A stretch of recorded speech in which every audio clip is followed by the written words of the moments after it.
ঘটনা এক। আমার আপুর পাশের ফ্ল্যাটের ঘটনা। ভদ্রলোক আর্মি অফিসার আর ওনার ওয়াইফ ডাক্তার। সকাল হলে দুজনেই যার যার কাজে বেরিয়ে পড়েন। আপুর রান্নাঘর থেকে ওনাদের রান্নাঘর দেখা যায়। কোলের বাচ্চাকে বুয়ার কাছে রেখে ওনারা চলে যাওয়ার কিছুক্ষণ পর থেকেই বাচ্চাটা প্রচণ্ড কাঁদতে থাকে। এটা প্রতিদিনের ঘটনা।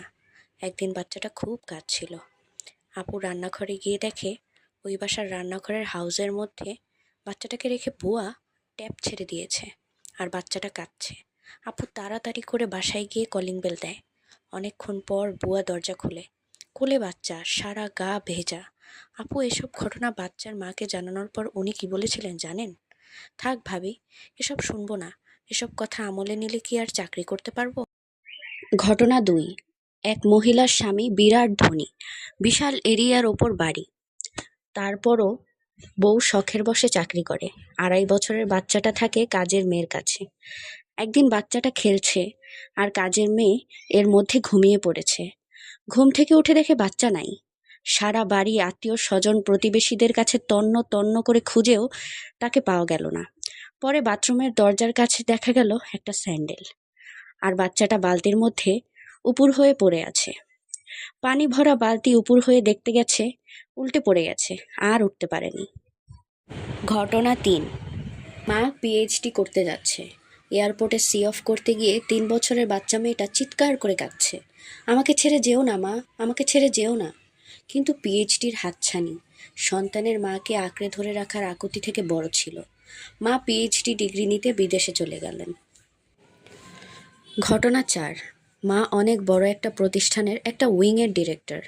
ছেলে থাকে দাদির কাছে। মা বেশিরভাগ সময়ই শহরের বাইরে থাকেন। ছেলে এখন ক্লাস 3 কিংবা 4-এ পড়ে, কিন্তু দাদিকে মা বলে ডাকে। আর মায়ের থাকা না থাকা তার কাছে কোনো গুরুত্বই বহন করে না। ঘটনা 5। মেয়ের বয়স যখন 3, মা মেয়েকে নানির বাড়ি রেখে মাস্টার্স কমপ্লিট করার জন্য অন্য এক শহরে যায়। যদিও প্রতি সপ্তাহের শেষে চলে আসতো।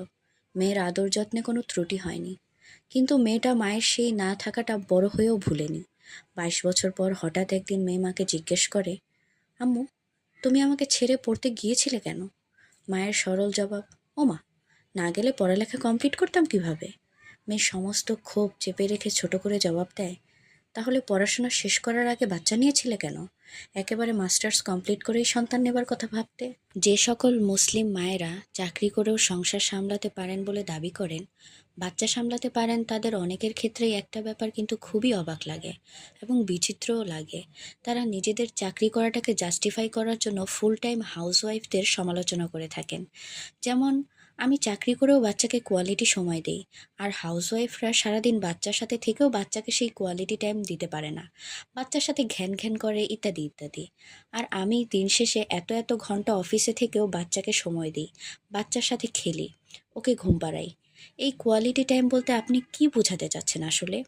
সকাল থেকে সন্ধ্যা পর্যন্ত আপনার দুধের সন্তানটা যে আপনাকে মিস করছে, সেই মিস করাটা আপনি কি কি দিয়ে পুষিয়ে দিতে পারবেন? আপনার বাচ্চাটা পড়ে গিয়ে ব্যথা পেল, মায়ের বুকে যাবার জন্য চিৎকার করে কাঁদতে থাকে, একটু দুধ খাবে? জি না, ফিডার থেকে না, আপনার কাছ থেকে।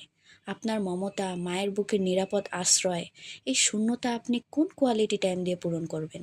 বাচ্চার দাদি, নানি, বাবা এরা যখন মায়ের দায়িত্ব পালন করে, আপনার সন্তানের কাছে থেকে মায়ের জন্য প্রাপ্য ভালোবাসার শেয়ার যখন তারা নিয়ে নেয়, কোন কোয়ালিটির সময় দিয়ে সেটা আপনি ফেরত নেবেন? কোনো কোনো মা বাধ্য হয়েই চাকরি করেন।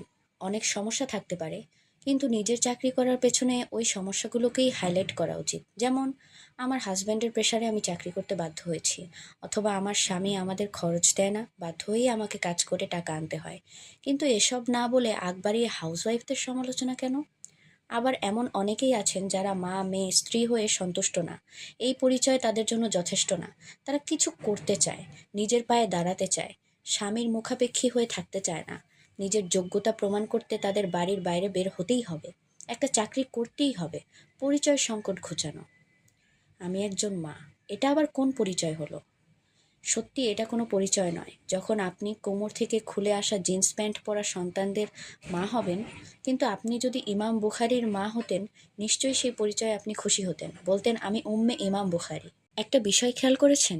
আজকাল কর্মজীবী মায়েরা বাইরে কাজ করাকে কোনো ঝামেলা বলে মনে করছে না, বরং বাড়িতে থেকে সন্তান পরিবার দেখাশোনাকেই তুচ্ছ ছোট কাজ, নিচু কাজ বলে মনে করছেন। ওটা শুধু তারাই করবে যাদের কোনো উপায় নেই। আমার এত ডিগ্রি, আমি কেন বাড়িতে থাকবো? বা আমি বাড়িতে থাকতে চাই না বলেই এত পড়ালেখা করলাম, এখন রান্নাঘরে জীবন কাটাবো? আর হ্যাঁ, সেই সাথে গৃহিণীদের সমালোচনাও করতেই হবে। সুবহানাল্লাহ, কি আশ্চর্যের ব্যাপার! আল্লাহ আমাদের ঘরে থাকার নির্দেশ দিলেন। আল্লাহর রাসূল সাল্লাল্লাহু আলাইহি ওয়াসাল্লাম ওনার জীবদ্দশায়ও ওনার পিছে নামাজ পড়ার থেকে বাড়ির সবথেকে ভেতরের ঘরে নামাজ পড়ায় মহিলাদের জন্য বেশি নেকির কথা উল্লেখ করে গেলেন। মহিলাদের ওপর কোনো অর্থনৈতিক দায়িত্বও আমাদের রব চাপিয়ে দেননি। মাহরামের বাড়ির মধ্যেই যাকে রানী হয়ে থাকার মর্যাদা দিলেন, সে কিনা মাঠে ময়দানে অফিসে কাজ করে রানী থেকে চাকরানী হতে চায়? যে পরিস্থিতির চাপে বাধ্য, সে তো অনিচ্ছা সত্ত্বেও যায়। কিন্তু যে শুধুমাত্র আমাকে কিছু করে দেখাতে হবে কিংবা একটা ক্যারিয়ার গড়তে হবে টাইপ মানসিকতা নিয়ে বাড়ির সুরক্ষিত পরিবেশ থেকে বাইরের অরক্ষিত পরিবেশে পা বাড়ায়, তার কথা আর কি বলবো। সুবহানাল্লাহ। আমরা একজন মা কিংবা স্ত্রী হিসেবে নিজের ক্যারিয়ার গড়তে চাই না। আমরা আসিয়া, মারিয়াম, খাদিজা, ফাতিমা হতে চাই না। প্রশ্ন জাগতে পারে, মা হওয়া, স্ত্রী হওয়া, কন্যা হওয়া এগুলো আবার কী ধরনের কথা? এটা কি কোনো ক্যারিয়ার হলো? এটা আমাকে ক্যারিয়ার করে কতদূর নিয়ে যাবে? উত্তরে যদি বলি জান্নাত। আসুন, 4 জন জান্নাতি নারীর কথা জেনে নিই। তাদের কি ক্যারিয়ার ছিল দেখি।